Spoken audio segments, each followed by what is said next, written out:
What we're talking about today is the 4 rifles that we used in the GPR versus SPR YouTube video over on our main channel. So that video is titled Standard AR-15s versus Precision AR-15s. So what we're gonna do is we're gonna go into the how, why, and what of the builds, and also talk about some of the accuracy and weight that we're getting from the guns. So let's get into it.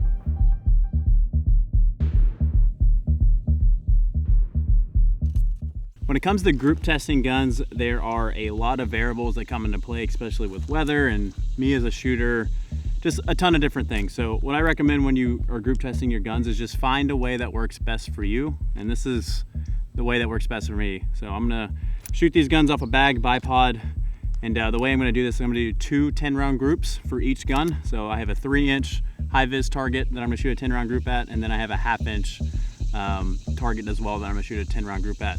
And then what I'm gonna do is if I have, 1, 2, or even 3 shots that I know that I pulled, I'll mark it down there, and then we'll, measure those groups. So we're gonna do that with each of these guns with the ammo that we zeroed the guns on, and the ammo that we used during the main channel YouTube video. So with this guy, we're shooting 69 grain Federal, and then, yeah, let's just get through it.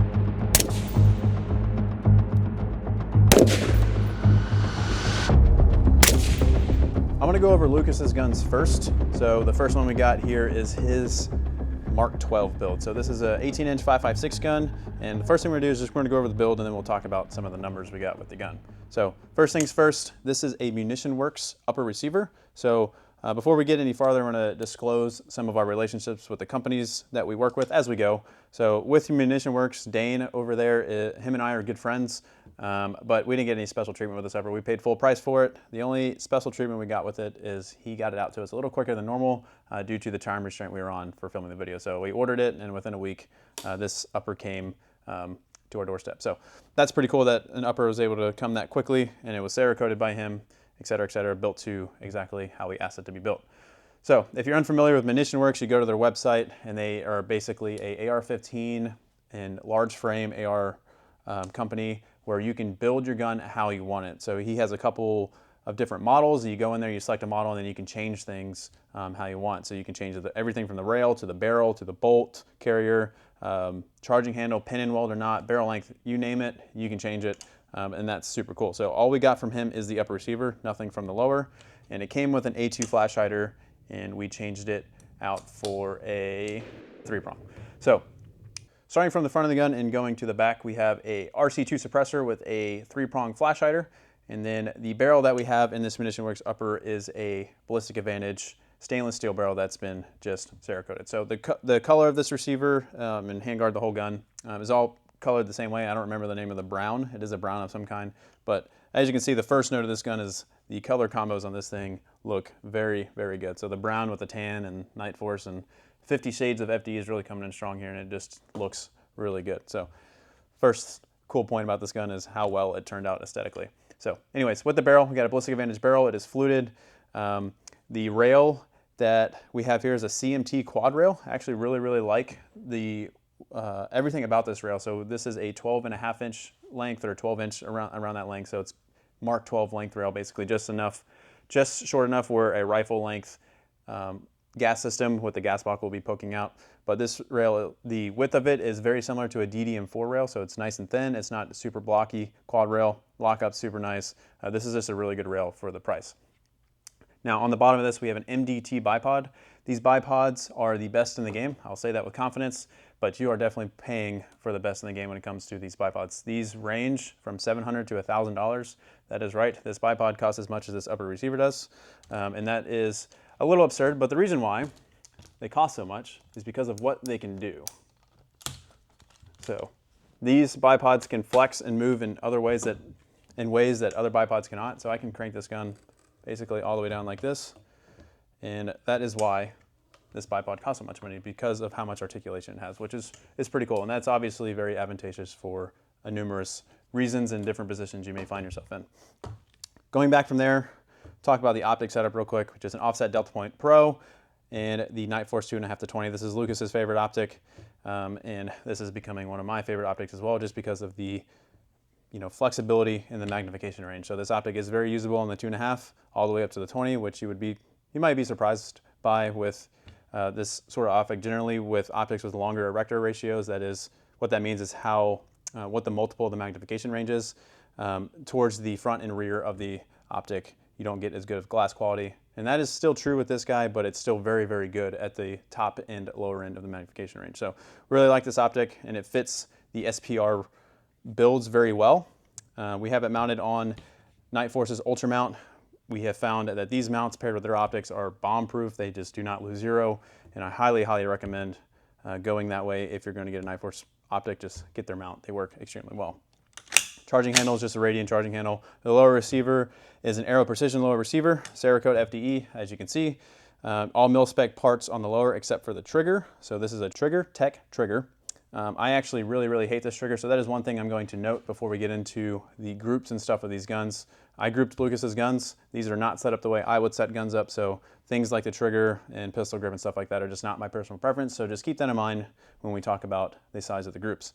This trigger here is extremely light. It's a single stage, and I dislike it quite a bit, and this is mainly why. So the gun is clear. When I pull the trigger, rack the gun, it doesn't reset. So that is due to dirt and grime in these guns. I can push it forward and it'll reset, but I just find that very unacceptable for the fairly low round count these guns have. So these guns all have sub 1,000 rounds on them. They're probably right around 1,000 rounds, and 1,000 rounds is probably pushing it. So the fact that this trigger needs to be cleaned at this point is very disappointing. The buffer system on this gun is just a standard carbine H buffer, so H1 buffer, just pretty standard there. We have a BCM stock on it. This is actually BCM's A5 length stock, so if you have an A5 buffer tube, when you collapse this all the way down, it'll go all the way down just as like it would on this buffer tube. And that's important because stocks that are sized around a carbine length buffer tube are shorter. So if you do collapse it all the way down and you have to mortar your gun, there's a chance that you'll break the stock versus this, where it's actually almost all the way up against the castle nut. So that's the stock we have on here. Other things to note about the gun is just standard Surefire flashlight on it. Didn't really mean anything for this video. We have these guns set up. We had these guns set up for what we were doing in the video, so we weren't shooting at night, so that's not all that important. Optic levers become very beneficial to you when you're shooting out the distance, because as you shoot out to these distances, you want your gun to be level, because if your gun is slightly offset, your hold's going to be different. You may be, say you're just doing a hold in your optic and you're just, holding 2 mils high or something, and if your gun is slightly offset, now you're holding, slightly off in to the side. So having a level gun is very important, and obviously the farther you go is going to affect the importance of this even more. So with 5.56 guns, considering they don't shoot as far as 6.5 Creedmoor, 308 guns, this becomes actually more and more important for shorter distances. So this one is electric. What that means is that it's not a traditional bubble level. So if you lean one way, it turns a certain color. If you lean the other way, it turns a certain color. But if you're centered or leveled, it'll turn green. That way, as you're looking through the optic, you can just see the color out of your peripheral vision, and it is much faster, in my opinion. So I highly recommend getting an electric bubble level. If you have the extra coin, these are $300 because I find these much more easier to use than standard bubble levels. So last thing I want to note on this gun, going back to the upper itself, is just the heart of the gun and its Munition Works bolt carrier group. So it is a MP3 coated microburst bolt carrier group. So best you can get for the money. And then the upper receiver is thermofit. So that's the build of the gun. So let's talk about the data that we got with it.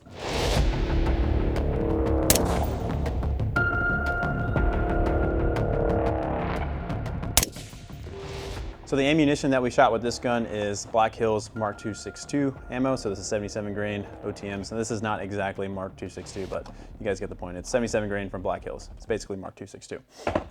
So to be clear again, I am the one that shot and grouped this gun, not Lucas, and this gun is set up by Lucas for Lucas. So just keep that in mind when we're talking about these numbers for this gun and also his GPR, which we'll go over next. So when we were shooting these groups, I am shooting them off of a bipod, the same bipod we used in the video, and then a bag. But one thing that we deal with on our range is a lot of mirage. So we are shooting through a lot of mirage, which is kind of frustrating because that definitely affects our groups. Like I mentioned before, there are a lot of variables when it comes into zeroing guns and coming up with a way to do it well and consistent is almost impossible. So like I mentioned earlier, just find a way that works best for you. And what works best for me is I just fire 2 10-round groups through the gun, one at a very small target like a half MOA's dot, and then one at a larger target like a 3-inch circle, and then I just mark specific rounds that I may have pulled myself. So on the larger target, this gun shot a 1.5 MOA group. Now this is measured with Ballistic X, the app itself. Now on the smaller target, so I actually shot the big target first and then went right to shooting the 10 rounds on the half MOA circle. The first 5 rounds were a 0.28 MOA group, which is extremely impressive. And then after that, I was getting really excited because I was really stacking every round in the pacer, and then I started to pull some rounds. So these are definitely, a couple of these are definitely my fault. But the next 2 rounds pushed the group to a 0.68 MOA, which is still extremely impressive. That is, bolt gun level accuracy. And then my last 3 rounds, I pulled all 3 of them because, again, I was just really excited to see how good this group was doing, and it made the whole group be 1.3. So if I had to say anything, this gun is definitely sub MOA performance. When we got the gun from Munition Works, something that Dane does is he group tests all of his precision guns, and you get the target and the casings from that, and it was 0.49 MOA out of with what Dane got. So that was with an A2 flash hider, not a suppressor. So all that being said, this gun is well below sub MOA. It's probably right, if I had to give it a solid definite number, between 0.8, 0.6 MOA. So the last thing we want to talk about with the gun is the weight of it. And this gun comes in at 12.8 pounds. And that's with bipod suppressor, no magazine, no sling. So just keep that number in mind as we go through the next gun. So next up is Lucas's GPR setup. The Lucas's GPR, let's start with the build of the gun. So let's go from front to back on it, starting with the muzzle device. So we have a 3-prong Surefire flash hider that's pin and welded to a 13.9-inch Criterion core barrel. So like I mentioned earlier, we're gonna go over our relationship with companies, if we have any, with some of the stuff that we have going on here. And with Criterion, I love Criterion, we love Criterion. They have given us a lot of free barrels, and this is one of them. Now, to be clear, before I started working at T.REX, I loved Criterion and I had multiple barrels. I paid for all of them. So the fact that we get free barrels now hasn't changed my opinion on them whatsoever. They have been just as good since I started paying for them to now when we get them for free. So that being said, there shouldn't be anything else on this gun that we need to disclose, but we have a Geisley Mark 14 rail. This is back when they used to make this in 13-inch length, so it was really, really nice for 13.9s. Now they only make it in 13.5 inch and some other lengths, but in this general length, it's only 13.5 now. Lucas had a bipod mount on it that you can attach any standard bipod to. I believe this is the bipod he was using in the video, but just the bipod being able to attach to this gun, that's just important to know because it's gonna be a little bit different comparatively to my GPR. Now going back from there, this is a Viltor Mur upper receiver group with a Toolcraft bolt carrier that's T.REX branded, is something we were working on back in the day. So this is a very, very old bolt carrier group that's been shot quite a bit. That's just something to think about because generally Criterion barrels will come with headspace BCM bolts, and we are not using a headspace BCM bolt with this barrel. So just keep that in mind when we talk about the accuracy. Just a standard Radian charging handle. This is not an SD. Aero Precision low receiver, just like almost every other gun we have in the Armory, with their standard lower parts kit. This has an ALG trigger in it. So this is, again, definitely not something I prefer. I prefer two-stage triggers, so just not my choice when it comes to putting a trigger in a gun. Magpul bad lever, BCM grip, and trigger guard. And then going back to the buffer, this is a standard carbine buffer system with an H2 buffer. And what you have going on with the stock is a CTR stock. We really like these stocks because you can kind of configure these to be whatever you want. So we got a little cheek riser going on and a bag rider going on it. And as you can see, this gun is actually starting to creep into SPR territory, in my opinion, when it comes to how it's set up, given the fact that it has a bipod and got some extra stuff going on with the stock. And it even has a leveler, optic bubble level on it. So going to the accessories, just mini Surefire light that's going on there. So nothing crazy there. We got an end gall, which is probably one of the best lasers out there currently, especially when you get your hands on one of these, because I don't think there's any civilian ones that are all full power, and they are very, very powerful. The optic that we have here is the Nightforce ATACR 1-8. This is, in my opinion, the best LPVO on the market right now. Now you are paying for that. These things are very, very expensive. They are approaching $3,000, but you definitely get your money's worth out of it. They are extremely bright when it comes to illumination. Light transmission is fantastic. Eye box, eye relief is pretty good, and it's actually really, really good on 1x and all the way on 8x. Now this is the older one, so this doesn't have the new DMX reticle that we sell on our website. And really the only difference is the center dot of the reticle. So this center dot is, I believe, 1.5 or 2 MOA thick, which is absolutely massive and I hate it. But the new DMX reticle is 0.15 mil, and I believe that's half MOA.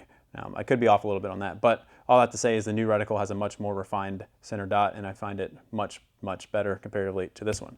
Other than that, just offset Delta Point Pro. For an optic like this, in my opinion, this is more just of a backup dot. If I were to set this gun up, I'd probably do a top dot, so it's not only a backup dot, but something I can use for passive night vision shooting. With this being offset, you can really get this gun torqued in your shoulder and get some really good recoil management and shoot it, obviously as a red dot, which is definitely more advantageous than shooting an LPVO, even on 1x when you're shooting up close.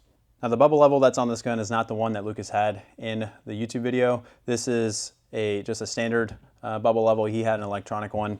So this one is actually made by Fix-It-Sticks. This is actually part of a optic leveler set that you can actually mount part of the leveling toolkit onto your gun, and it can serve as an optic leveler too, which is pretty cool. It's really small, I actually kind of like it, and it's a really, really bright green, so I can actually see it pretty well. So let's talk about how accurate this gun is. Now, this gun does come in at 10.4 pounds. That is with the Harris bipod attached to it. So if you took that off, it would obviously be a little bit lighter. So again, I'm going to say it for the third or fourth time now. This gun's set up for Lucas, by Lucas. So just keep that in mind when we're talking about the groups of this gun, and especially considering the center dot of this ATACR. It's not at all my preference, so just keep that in mind. Now this gun is shooting 69 grain Federal Premium Gold Match, so this is actually my favorite ammunition. This is the ammunition I shoot for competition when I'm shooting in the tactical games. So we just find that Criterion barrels actually really like this ammo, even better than 77 grain in our experience. Now this barrel definitely has the most rounds on it comparatively to the other guns. This upper has been rebarreled. It was done by me, so just keep that in mind as well. This gun probably has between 5,000 to 6,000 rounds on this barrel. Now, given that, this gun is still shooting extremely well. So we're looking at 1.6 MOA is our best group that we got going on here, and that again is with this 69 grain. With the first group, I shot on the bigger target. I got 1.7 MOA, and that was given the flyer that I had. I removed the flyer and actually didn't improve the group whatsoever. And then I moved up to the smaller target, and that's when the group improved just slightly, but I did have one flyer, and that was all me, and I marked it. So with the smaller target, I got 1.6 MOA, which is very good for these guns. If you're expecting sub MOA with your fighting carbines, it's kind of an unrealistic standard. If you're shooting, sub 2 MOA, around that 1.5 MOA to 1 MOA mark, with match ammo, you have a very accurate gun. So even with my flyer, this gun shot 2.3 MOA. Up next, we're going to talk about my BCM Mark 12 that I used in the video. So this gun is set up by me and for me. Now there are some things I definitely would change, and some things that I set up incorrectly on purpose actually. So let's go front to back on this gun as well. So we have a Surefire RC2 mini suppressor. This also has a 3-prong flash hider on it. This is an 18-inch stainless steel 1-in-8 twist barrel from BCM. This is the new BCM Raider rail, BCM upper receiver, BCM bulk carrier group. I mentioned all that because I assembled this upper. This did not come from BCM, assembled. I actually bought all these parts separately and assembled it myself. Now, obviously, we sell BCM on our website, but we paid, full price for all of the parts on this gun, at least for the upper. So the lower receiver is an Aero Precision lower receiver. Again, just standard Aero lower parts, aside from the trigger and the safety and then the furniture and whatnot. So the trigger we have going on here is a Geisley Super Tricon. This is supposed to be just their standard SSA weight with a slightly flat face trigger. Now this one is a little bit heavier than other SSA triggers and other Super Tricon triggers that I've used. So if I were to continue using this gun, I would definitely change this out for an SSAE or maybe an SDE trigger. But what this trigger was designed for by someone in some special operations unit, I'm sure, is to be used with an A2 angled grip with a full length of pull, and it's just supposed to be body mechanically correct for your wrist angle. The safety, I have a Radian 45-degree throw on it with the full length levers actually on both sides. I actually really dislike the safety if it's not in the 45-degree throw, and I just don't like 45-degree throw safeties in general. But with this gun, I can 45-degree throw it, and it's just kind of a thumb rest for my thumb. It's just something I was trying out. I probably wouldn't do that again. Now, the stock here is one of Magpul's PRS-ish stocks. It's just a bigger stock, extra cheek weld, stuff like that. It's got a standard H1 buffer in it. And then going on back to the front, actually, we have an Atlas bipod.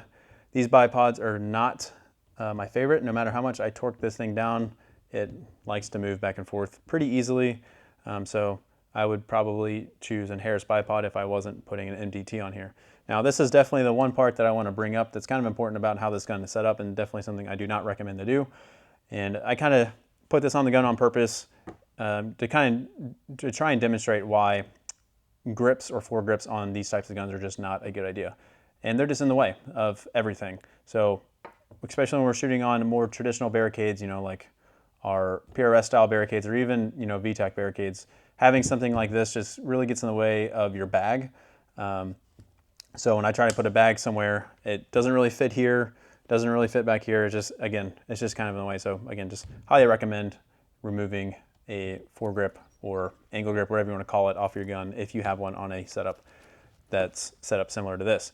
Now, what these things are good for, however, is loading barricades. Now, for me personally, I've been shooting around barricades quite a bit in recent months. I've been trying to really figure out exactly how I like my gun set up for that.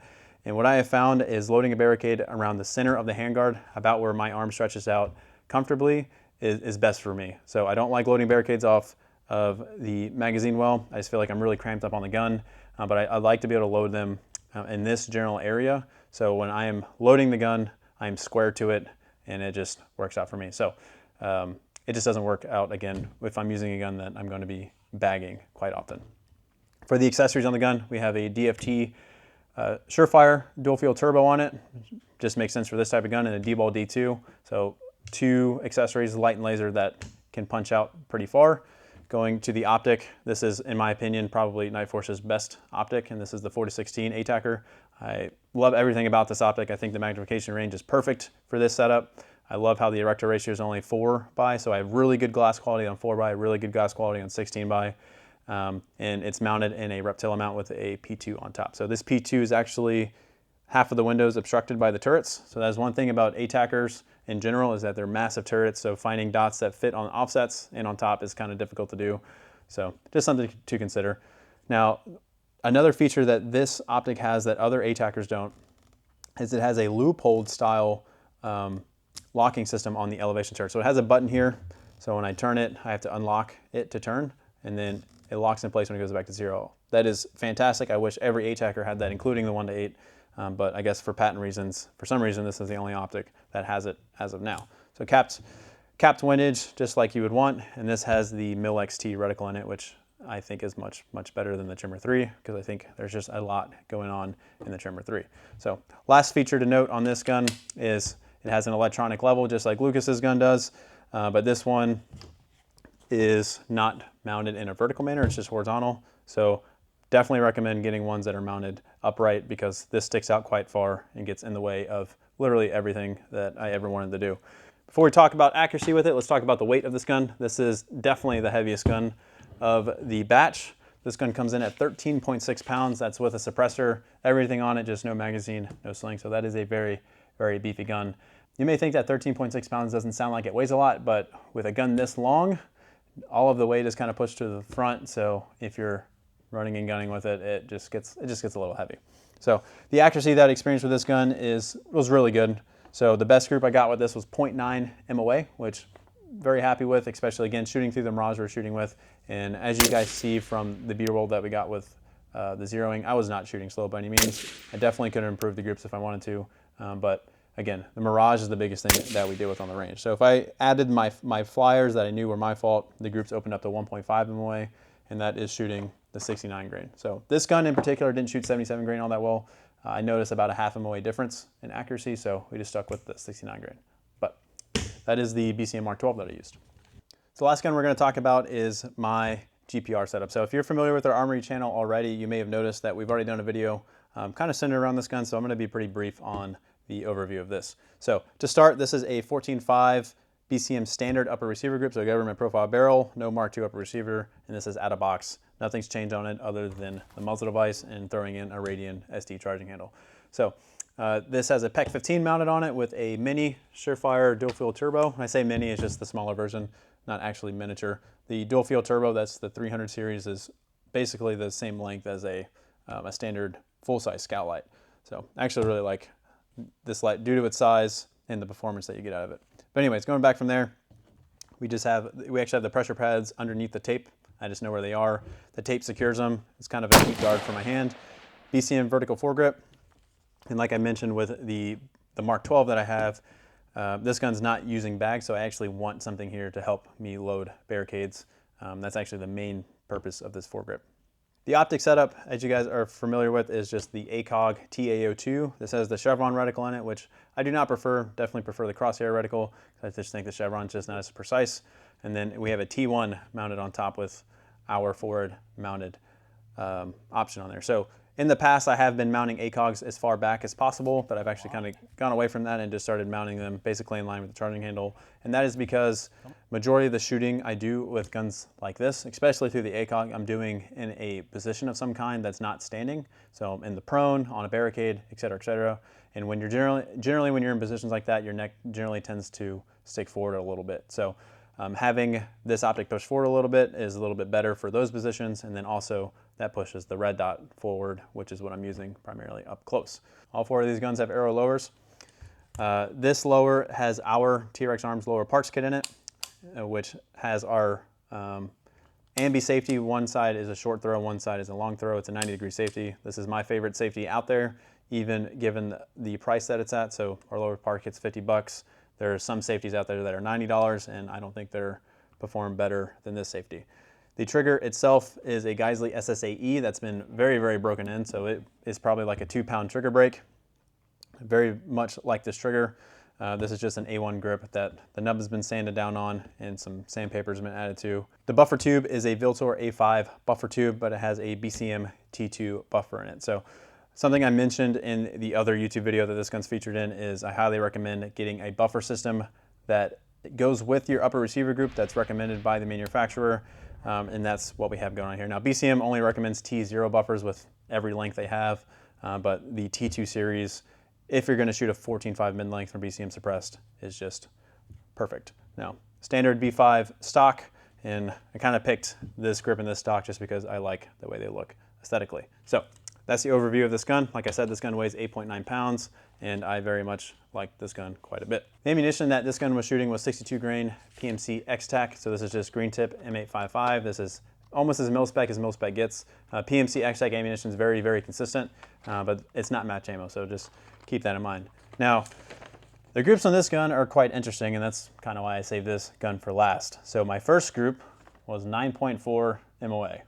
That is correct, 9.4 MOA. I did shoot this gun off a bag in a bipod. Granted, I am shooting 62 grain in an ACOG, but you can definitely shoot better than 9.4 MOA groups with this gun.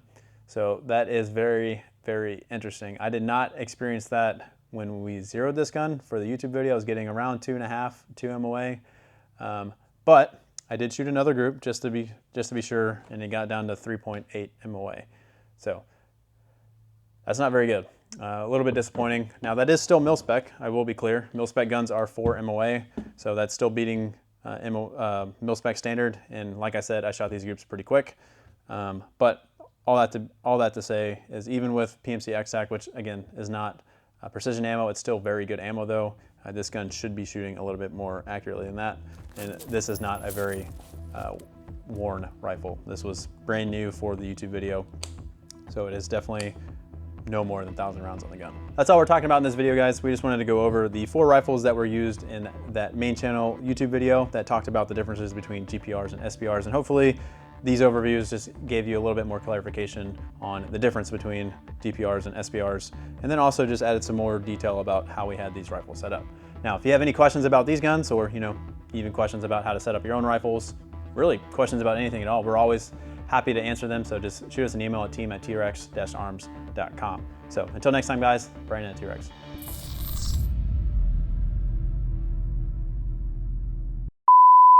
That's all we're talking about in this video, guys. Just wanted to go over the 4 different guns we use in that main channel YouTube video that talked about the differences between GPRs and SPRs, and hopefully this video just added a little bit more clarification to what the actual difference is between those 2 types of rifles. So if you guys have any questions about these setups, or just help with setting up your own gun, feel free to email us at team@T.REX.